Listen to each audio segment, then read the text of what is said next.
तो फिल्म की शुरुआत ही एक ओपन ग्रेव से होती है। एक बहुत बड़ा सा गड्ढा जिसमें लाशें ही लाशें हैं। इसी गड्ढे के अंदर एक आदमी को होश आया है और उसकी भी हालत बहुत खराब है। उसे पिछला कुछ याद नहीं कि वो यहाँ कैसे पहुँचा। ये गड्ढा इतना बड़ा था कि यहाँ से निकलना मुश्किल था। अंधेरी रात में उसने ऊपर से देखा कि कोई उस पे नजर रख रहा था, लेकिन उसकी मदद करने के बजाय वो वहाँ से चला गया। उसे यहाँ अपने करीब एक गन भी मिलती है और अपने हाथ पे किसी के काटने का निशान भी नजर आता है। अभी इससे पहले कि वो कुछ और सोच पाता या याद कर पाता, ऊपर से कोई रस्सी गिराता है।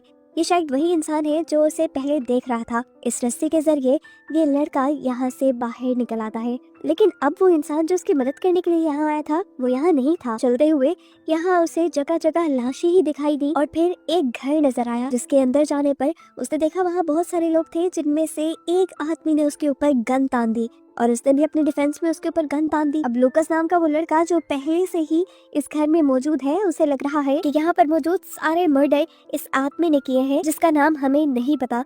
जबकि इस आदमी को लग रहा है कि यहाँ पर होने वाले सारे मर्डर्स के पीछे इस घर में रहने वाले लोग हैं। अब लूकस उससे सवाल करता है, तुम हो कौन? तो वो आदमी उससे कहता है, मुझे याद नहीं मैं कौन हूँ। मुझे कुछ ही देर पहले उस ओपन ग्रेव में होश आया है और उससे पीछे का मुझे कुछ याद नहीं। इनकी इन्हीं बातों के दौरान यहाँ पर इन्हें किसी आदमी के तड़पने का शोर सुनाई देता है। साइड पे देखते हैं, यहाँ पे एक और आदमी बेहोश था, जिसे भी होश आने पर इन सभी की तरह पिछला कुछ याद नहीं। यहाँ फाइनली हम उस लड़की को भी देखते हैं जिसने उस गड्ढे में से आदमी को निकालने में मदद की थी। ये लड़की बोल नहीं सकती, लेकिन उसके एक्सप्रेशन से ऐसा लग रहा है कि जैसे वो जानती हो यहाँ क्या चल रहा है।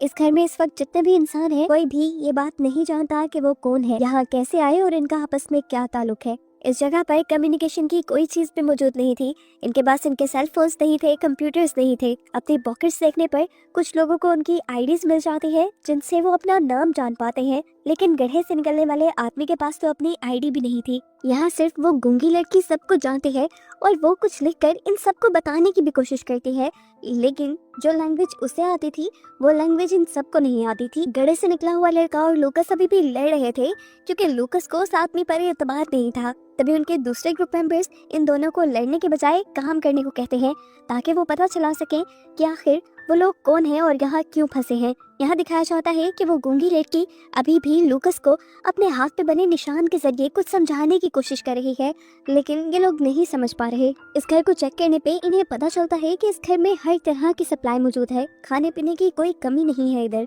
और यहीं पर एक कैलेंडर भी लगा हुआ है, जिसमें 18 तारीख को इनसर्कल किया गया है और वो तारीख एक दिन बाद आने वाली थी, यानी 18 तारीख को कुछ खास होने वाला था और अब ये लोग उस चीज का पता चलाने चाहते थे। यहाँ पर बहुत सारी गन्स भी मौजूद थी, जिन्हें माइकल नाम का लड़का अच्छे से यूज करना जानता था, और इस चीज से ये लोग अंदाजा लगाते हैं कि माइकल कोई गार्ड या पुलिस ऑफिसर हो सकता है, क्योंकि इनकी याददाश्त बेशक चली गई थी, लेकिन सबकॉन्शियस माइंड को इनके सब कुछ याद था। इन लोगों ने अपनी लाइफ में जो सीखा था, जो पढ़ा था, इन्हें वो चीजें याद थी। यहाँ पर हम देखते हैं गड्ढे से निकले हुए आदमी को लगातार कुछ विजन्स आ रहे थे, जिसमें वो एक लड़की को घसीटते हुए गड्ढे तक लेकर जा रहा था और उसकी बॉडी पर स्कॉर्पियन का टैटू बना था। ये लोग अब चीजों को जानने के लिए बाहर जाते हैं तो देखते हैं कि घर के बाहर भी काफी सारी डेड बॉडीज को बांध कर रखा गया है, जिन्हें देखकर ये डर जाते हैं। आसमान पे देखने पर सारे तारे इन्हें साफ नजर आ रहे थे, जिसका मतलब था ये लोग शहर से काफी दूर हैं। ये लोग चलते हुए अब एक कैबिन तक पहुंचते हैं, जहां गूंगी लड़की एक औरत को खाना खिला रही होती है। इन सबको देखते ही वो इन सब पे चिल्लाने लग जाते हैं कि तुम लोगों ने मेरा गलत इस्तेमाल किया। उसकी खराब हालत को देखते हुए जॉन उसके सर पे हथियार मारकर उसे बेहोश कर देता है और ये लोग देखते हैं कि इस कैबिन के अंदर एक कैमरा लगा हुआ था, जिसका साफ मतलब है कि यहाँ पर जो कुछ भी हो रहा है उस पर कोई नजर रख रहा है, कोई मॉनिटर कर रहा है इन सारी चीजों को। इसलिए अब ये लोग फैसला करते हैं कि ये लोग कंट्रोल सेंटर ढूंढेंगे, जहाँ से सीसीटीवी को देखा जा रहा है, और वहाँ जाकर ये लोग हर चीज का पता चलाएंगे। खैर अभी के लिए ये लोग घर आ जाते हैं और आराम करते हैं। सुबह होते ही इन्होंने दोबारा जंगल में जाकर छानबीन करने का फैसला किया और एक लड़के को गूंगी लड़की के साथ घर रहने की ड्यूटी दी, लेकिन उस लड़के ने भी जिद की कि मुझे भी जंगल में जाना है। वो लड़का बहुत अच्छा निशानेबाज था और उसका मानना था कि वो जंगल में इनकी मदद कर सकता है, लेकिन ये लोग उसकी बात नहीं मानते और उसे घर पर छोड़ जाते हैं। कुछ ही देर में उसे घर के करीब से ऐसी आवाज सुनाई देती है जैसे कोई आदमी मदद के लिए पुकार रहा हो। वो लड़की को घर के अंदर बंद करके जैसे ही उस आदमी की मदद के लिए जाता है तो देखता है कि एक आदमी बुरी तरह फेंस में फंसा हुआ था। ये लड़का उसे बचाना चाहता था, लेकिन उल्टा उस आदमी ने ही पकड़कर इस फेंस को इस लड़के के गले में बांधते हुए उसे जख्मी कर दिया। यहाँ दूसरी तरफ पूरा ग्रुप जो जंगल में निकला था, उन्हें जंगल में 2 गाड़ियां मिल गई, जिनकी चाबियां पहले से ही इन्हें घर पे मिल गई थी। इन गाड़ियों को लेकर ये लोग यहाँ से भाग सकते थे, लेकिन एक इलेक्ट्रिक कार थी जिसकी बैटरी कम थी और दूसरी कार में फ्यूल बहुत कम था। इस कार में इन्हें एक पिक्चर मिलती है जिसमें ये सभी लोग थे सिवाय उस लड़के के जो गड्ढे से आया था। ये देखकर इन्हें शोर हो गया कि वो लड़का इनके ग्रुप का नहीं है, लेकिन तभी उस लड़के ने कहा कि हो सकता है मैं ही ये पिक्चर ले रहा हूँ। इनकी यही डिस्कस करते हुए वो गूंगी लड़की इनके पास आती है और इन्हें हाथ पकड़कर वहां लेकर जाती है जहाँ पर उनके दूसरे साथी को फेंस से एक आदमी ने जख्मी कर दिया था। ये लोग जब तक पहुंचे तो वो आखिरी सांस से गिन रहा था। इनके आते ही वो लड़का मर गया और पीछे वाला आदमी दोबारा से चिल्लाने लगा और उसको चिल्लाते देखकर गड्ढे से निकले हुए आदमी ने उसको शूट करके मार दिया। अब सभी सदमे में थे क्योंकि इनका एक साथी मर गया था और अगर जल्द ही इन्होंने यहाँ से निकलने का इंतजाम नहीं किया तो इनको लग रहा है कि ये लोग भी मर जाएंगे। अब गड्ढे से निकला हुआ आदमी शैरन को लेकर एक गाड़ी को धक्का स्टार्ट करते हुए यहाँ पर छानबीन करने के लिए निकल जाता है और करीब ही इन्हें एक और बिल्डिंग मिल जाती है जिसके अंदर जब ये लोग जाते हैं तो वहाँ इन्हें एक बच्चा मिलता है जो गड्ढे से निकले हुए आदमी को जोना कहकर पुकार रहा था। वो उसे कहता है, जोना यहाँ से चले जाओ, कल तक वो लोग आ जाएंगे और सबको मार देंगे। वो लोग कंफ्यूज हो गए थे कि ये बच्चा किस बारे में बात कर रहा है। इन्हें सच में कुछ याद नहीं था। घर पर लूकस और बाकी लोग थे। लूकस की हालत हम देख रहे हैं कि खराब होती जा रही है। इसी खराब हालत के चलते वो गूंगी लड़की को भी पकड़ लेता है, लेकिन बाकी लोग उसे बचा लेते हैं। उधर शैरन और जोना दोनों मिलकर उस बच्चे के पास पहुंचने की कोशिश करते हैं, लेकिन दरवाजा इन्हें बंद मिलता है। जनून में आकर जोना जब दरवाजा तोड़ने की कोशिश करता है तो शैरन के सर में दर्द हो जाता है और यहाँ पर दोनों को ही अजीब सी फीलिंग होती है। इन्हें एक दूसरे से अट्रैक्शन फील हो रही थी और ऐसा लग रहा था कि जैसे इन दोनों का आपस में कोई ताल्लुक हो। दूसरी तरफ घर पर नेथन उस गूंगी लड़की से इशारों में उस औरत के बारे में पूछता है जिसे वो खाना खिला रही थी। गूंगी लड़की उसकी बात समझ जाती है और नेथन को शेड में लेकर जाती है जहाँ वो औरत थी, लेकिन अब वो औरत वहाँ से भाग चुकी थी। अब गूंगी लड़की को यहीं छोड़कर नेथन आगे बढ़ता है यहाँ कुछ और रिसर्च करने के लिए और आगे उसे काफी सारे और शेड्स मिलते हैं। साथ ही उसे नीचे पड़ा हुआ एक चश्मा भी मिलता है जिसे वो उठाकर पहन लेता है। इसे पहनते ही उसे सब कुछ क्लियर दिखने लगा था, मतलब ये चश्मा उसी का था और इसके साथ उसे थोड़ी थोड़ी यादें भी आ रही थी पुरानी। अब वो गूंगी लड़की अकेली ही वापस घर आ जाती है और देखती है कि लूकस की तबीयत बहुत ज्यादा खराब है। लूकस ने पहले भी एक दो मरतबा उसके ऊपर हमला किया था। अब उसकी खराब हालत को देखकर उसने अपने आप को एटिक में बंद कर लिया, ये सोचते हुए कि जब तक बाकी लोग घर नहीं आते वो अपने आप की हिफाजत करने के लिए अपने आप को एटिक में ही बंद रखेगी। फिर लूकस अब इस घर की छानबीन करने लग जाता है और नीचे बेसमेंट में उसे एक खुफिया दरवाजा मिलता है जिसे वो तोड़ देता है और अंदर जाने पे क्या देखता है कि जिस कंट्रोल सेंटर को ये लोग ढूंढना चाह रहे थे वो कंट्रोल सेंटर यही था। वो सारे कैमरास जो छोटे छोटे हट्स में लगे हुए थे उन्हें यहीं से मॉनिटर किया जा रहा था और अब कैमरास में देखने पर उसे पता चला कि उसके अंदर बंद सभी विक्टिम्स भाग चुके हैं। यहाँ पे एक छोटी सी साइंस लैब भी बनी हुई थी और इंसानी ब्रेन्स भी रखे हुए थे, जैसे कोई इलीगल एक्सपेरिमेंट यहाँ पे चलते रहे हो। अब यहाँ पर पड़ी हुई चीजों को ढूंढकर वो ये पता चलाने की कोशिश करता है कि इन एक्सपेरिमेंट्स के पीछे आखिर है कौन और उसे एक कैमरा की फुटेज से पता भी चल जाता है कि इन सारी चीजों के पीछे जोना था और जोना लूकस के ऊपर भी एक्सपेरिमेंट कर रहा था। सीन कट होकर दूसरी तरफ हमें जोना और शैरन को देखा गया जो अपने बिल्डिंग की तरफ वापस आ रहे थे कि अचानक उनकी कार के सामने एक दरख्त गिर गया। उसे हटाने के लिए ये लोग जब बाहर निकले तो इन्हें वहाँ बहुत सारे इन्फेक्टेड आदमी दिखे। ये लोग साइको हो चुके थे और जुनून में जंगल में लकड़ियाँ काट रहे थे। शैरन को ये सब कुछ बहुत अजीब लग रहा था, लेकिन जोना ने पता नहीं क्यों उन सब लोगों को आवाज लगा दी और जुनून में कुल्हाड़ी लिए वो सारे लोग इनकी तरफ दौड़ने लगे। ये लोग जान बचाने के लिए अपनी गाड़ी में बैठ जाते हैं, लेकिन गाड़ी में भी अब बैटरी नहीं थी। जोना कार को धक्का लगाने के लिए बाहर निकलता है और शैरन डर जाती है क्योंकि वो लोग इनके बहुत करीब आ चुके थे। अचानक वो देखती है कि लोग इनके और पास आने के बजाय अचानक किसी चीज को देखकर वहाँ से डरकर भाग गए हैं। वहाँ पर असल में लाशें लटकी हुई थी जिनसे डर के ये लोग भागे थे। ये लोग हैरान तो हुए, लेकिन इन सारी चीजों को साइड पे करते हुए ये लोग गाड़ी लेकर घर आ गए जहाँ लूकस पहले से ही इनका इंतजार कर रहा था। उसने शैरन को कैमरा दे दिया जिसमें जोना के सारे करतूत थे और जोना के ऊपर गन तान कर खड़ा हो गया। इन वीडियोस को देखने के बाद शैरन को भी जोना पर शक होने लगा। शैरन के हाथ पे भी इंजेक्शंस के निशान थे और वो ये देखकर समझ गई कि जोना ने जरूर उसके ऊपर भी एक्सपेरिमेंट्स किए होंगे। इससे पहले कि लूकस जोना को मार देता, जोना उनको समझाता है कि रुको, वेट करो, मुझे ये जानना है कि मैं कर क्या रहा था। इससे पहले जोना कुछ और बोल पाता, लूकस उसके ऊपर गन से वार करके उसे बेहोश कर देता है और घसीटता हुआ उसी ओपन ग्रेव तक ले आता है जिसमें से मूवी के स्टार्ट से वो निकला था। इस गड्ढे में गिरने से पहले ही जोना को होश आ गया। वो लूकस को रोकना चाहता था कि वो उसे गड्ढे में ना गिराए, लेकिन जानता था कि लूकस रुकने वाला नहीं, उसके हाथ में गन भी है। वो तो उसे जान से भी मार सकता है। लूकस ने उसे गड्ढे में गिरा दिया और गड्ढे में गिरते ही उसे बहुत सारे फ्लैशबैक्स आने लगे। उसे बहुत कुछ याद आ गया और यहाँ गड्ढे में उसे टैटू वाली लड़की की लाश भी मिल गई, जिसे बार बार वो फ्लैशबैक में देख रहा था। जोना को यहाँ गिराने के बाद लूकस घर आ गया और आते ही उसने शैरन से गाड़ी की चाबी मांगना शुरू कर दी। शैरन ने जब उससे नेथन के बारे में पूछा तो उसने देखा कि लूकस को कुछ याद नहीं था। वो समझ गई कि लूकस भी वैसे ही साइकोस में बदलने लगा है जैसे साइकोस वो बाहर देख कर आई है।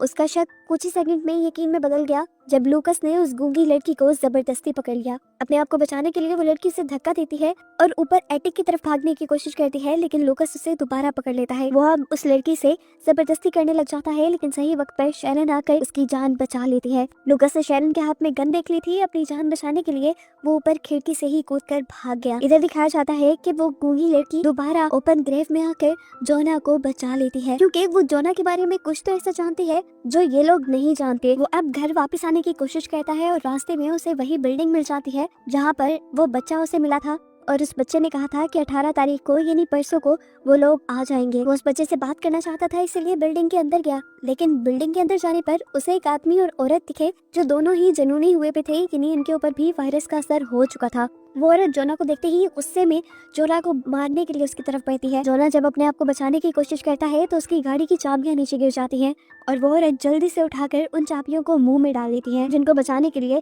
जोना को उसके ऊपर वार करना पड़ता है और आखिर वो चाबियां लेकर यहाँ से बाहर निकल आता है। आगे जाने पर उसने देखा वो बच्चा और उसकी फैमिली यहाँ से जा रहे थे। वो रुककर उससे बात करना चाहता था, लेकिन ये फैमिली उससे बात करने के लिए नहीं रुके और गाड़ी लेकर यहाँ से निकल गए। वहाँ जमीन पे अब जोना को कुछ वैक्सीन पड़ी हुई नजर आई, जिनको उसने उठा लिया और इन वैक्सीन को देखते ही उसे बहुत कुछ याद आ गया। ये वैक्सीन असल में उसी ने बनाई थी। वो एक्सपेरिमेंट्स तो कर रहा था, लेकिन लोगों को बीमार करने के लिए नहीं, बल्कि वो तो लोगों को बचाने के लिए एक्सपेरिमेंट कर रहा था। असल में एक अजीब किस्म का वायरस पूरी दुनिया में फैल रहा था, जिससे लोग साइको हो रहे थे और अपने आप को नुकसान पहुंचा रहे थे। इस वायरस को ही बचाने के लिए जोना वैक्सीन ढूंढ रहा था। वैक्सीन उसने बना भी ली थी, जिसे अब इन्होंने पूरी दुनिया में पहुंचाना था, लेकिन किसी वजह से वो वैक्सीन बाहर तक नहीं पहुंच पाई। इस आइलैंड में सारे उन्हीं लोगों को लाया गया था जो ऑलरेडी इस वायरस से इन्फेक्टेड थे और इन्हीं के ऊपर जोना एक्सपेरिमेंट कर रहा था। यहीं पर जोना को एक पेपर मिलता है जिससे उसे ये बात पता चलती है कि जोना को असल में मिलिट्री वालों ने ही इस आइलैंड पे ये सारे एक्सपेरिमेंट करने के लिए भेजा था और उसे 18 अप्रैल तक की डेडलाइन दी गई थी। अगर वो 18 अप्रैल तक उस वायरस का क्योर नहीं ढूंढ पाता तो मिलिट्री वाले यहाँ आकर इस वायरस से इन्फेक्टेड सभी लोगों को मार देते। यानी जोना तो यहाँ मौजूद इन सारे साइको लोगों की जान बचाने की कोशिश कर रहा था। यहाँ पे ये भी पता चलता है कि ये आइलैंड एक डंपिंग जोन है, जहाँ पर दुनिया भर से मरे हुए इंसानों को लाकर फेंका जाता है जो इस वायरस की वजह से मरते हैं। जोना देखता है कि जिस आदमी के जरिए वो ये वैक्सीन बाहर दुनिया में पहुँचाना चाह रहा था, वो आदमी भी यही मरा पड़ा है। ये वैक्सीन मिलिट्री तक नहीं पहुँची। अब मिलिट्री को लगेगा कि वो अपने एक्सपेरिमेंट में कामयाब नहीं हुआ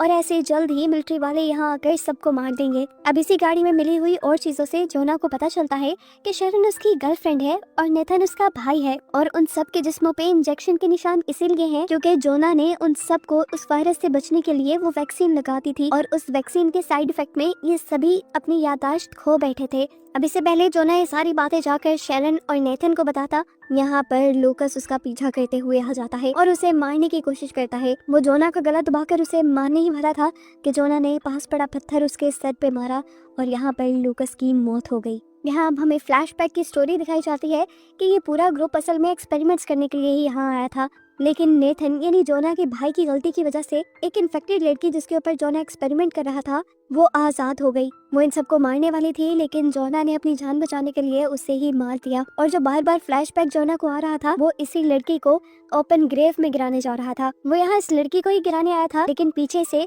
किसी इन्फेक्टेड आदमी ने उसे भी धक्का देकर इस ओपन ग्रेव के अंदर ही फेंक दिया।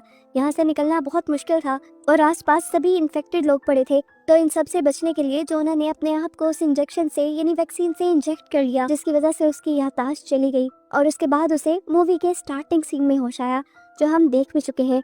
घर पर हमें दिखाया जाता है कि नेथन भी भागते हुए अब इस बिल्डिंग में वापस आ चुका है। शैरन उसे देखकर गले लगा लेती है और कहीं ना कहीं हमें पता चलता है कि इन दोनों को भी सारी बातें याद आ चुकी हैं। शैरन यहाँ पर बैठकर जोना के लिए नोट लिखती है क्योंकि घर के बाहर अब बहुत सारे इन्फेक्टेड लोग हैं जो इन्हें मार सकते हैं। जोना भी भागते हुए घर की तरफ ही बढ़ रहा था और हम देखते हैं कि अब सुबह भी हो चुकी है, यानी वो दिन आ गया है जब आर्मी वाले आकर इन सबको मार देंगे। नेथन बाहर की आवाज़ें सुनकर जैसे ही बाहर जाता है तो आर्मी वाले उसे देखते ही उसे शूट करके मार देते हैं। जोना भी इस टाइम तक उनके करीब आ चुका था, उसने अपनी आंखों से अपने भाई को मरते देखा। शैरन भी नेथन के पीछे बाहर निकली थी, लेकिन गोली की आवाज़ सुनकर वो छुप गई। अब जोना शैरन के करीब आता है और उसे लेकर आर्मी से छुपाते हुए यहाँ से भगाने लग जाता है, जबकि हम देखते हैं कि वो गूंगी लड़की भी एक शेड के अंदर छुपी हुई है। भागते भागते हम देखते हैं कि शैरन के ऊपर एक इन्फेक्टेड लेडी हमला कर देती है, चाकू से उसकी पीठ के ऊपर स्टैब कर देती है, जिससे शैरन को बुरी तरह ब्लीडिंग होने लग जाती है। यहाँ जोना ये देखकर बंदूक से दूसरी औरत के ऊपर अटैक कर देता है। शैरन बुरी तरह ब्लीड कर रही थी। जोना उसे मदद के लिए कहीं ले जा भी नहीं सकता था, क्योंकि मिलिट्री वाले तो यहाँ इन लोगों को मारने आए थे। जोना को सबसे सेफ जगह अब वो ओपन ग्रेव लगी, जिसमें मिलिट्री वालों का ध्यान जाएगा ही नहीं, क्योंकि इसमें सिर्फ मुर्दा लोग हैं। वो शैरन को लेकर यहाँ आ जाता है। वो यहाँ आकर शैरन को वैक्सीन लगाता है और साथ ही बेहोशी का इंजेक्शन लगा देता है, ताकि अगर आर्मी वालों की नजर उन पर पड़े भी तो वो बेहोशी नजर आए। एक वैक्सीन और बेहोशी का इंजेक्शन उसने अपने आप को भी लगा लिया। बेहोश होने से पहले हम देखते हैं कि शैरन जोना को एक नोट देती है, जिसमें उसने सारा पास्ट लिखा हुआ था। खैर दिखाया जाता है कि इन दोनों के बेहोश होते ही यहाँ पर मिलिट्री वाले कुछ लाशें लेकर आ जाते हैं, और इसमें उस बच्चे की भी लाश थी जो बार बार जोना को वार्न कर रहा था। मिलिट्री वाले यहाँ सभी इन्फेक्टेड लोगों का सफाया करके यहाँ से चले जाते हैं, और कुछ देर बाद हमें दिखाया जाता है कि जोना को होश आया है। यहाँ उसे शैरन के बारे में भी अब कुछ याद नहीं, लेकिन दिखाया जाता है कि शैरन मर चुकी है और जोना दोबारा से उसी कैफियत में है कि उसे कुछ याद नहीं है और उसे हर चीज़ दोबारा फिगर आउट करनी है कि यहाँ पे हो क्या रहा है और वो इस ओपन ग्रेव में कर क्या रहा है। वो चिट जो शैरन ने यहाँ उसे दी थी वो यहाँ घुमा चुका है, जिससे वो अपने पास्ट का पता चला सकता था। इसी नोट में शैरन ने एक और सीक्रेट भी लिखा हुआ था, जो ये था कि वो गूंगी लड़की उस वायरस से इम्यून थी, जो वायरस सबको साइको बना रहा था, और उसी के ब्लड से जोना ये सारी वैक्सीन्स बना रहा था। लेकिन जोना ने जब वो पेपर पढ़ा ही नहीं तो उसे पता कैसे चलेगा। अब वो मदद के लिए यहाँ पर किसी को आवाज़ें देता है, और वो गूंगी लड़की ही इस मर्तबा भी जोना को बचाने के लिए आती है। पहले की तरह ही रस्सी देकर वो जोना को इस जगह से बाहर निकालती है। अब ये गूंगी लड़की जोना को एक ऐसी जगह लेकर आती है जहाँ पर हजारों लाशें थी, और इन्हीं को दिखाते हुए ये कहानी यहाँ खत्म हो जाती है, इस मिस्ट्री के साथ कि क्या जोना को सब याद आएगा कि नहीं, क्या जोना पूरी दुनिया को बचाने के लिए वो वैक्सीन बना भी पाएगा या नहीं।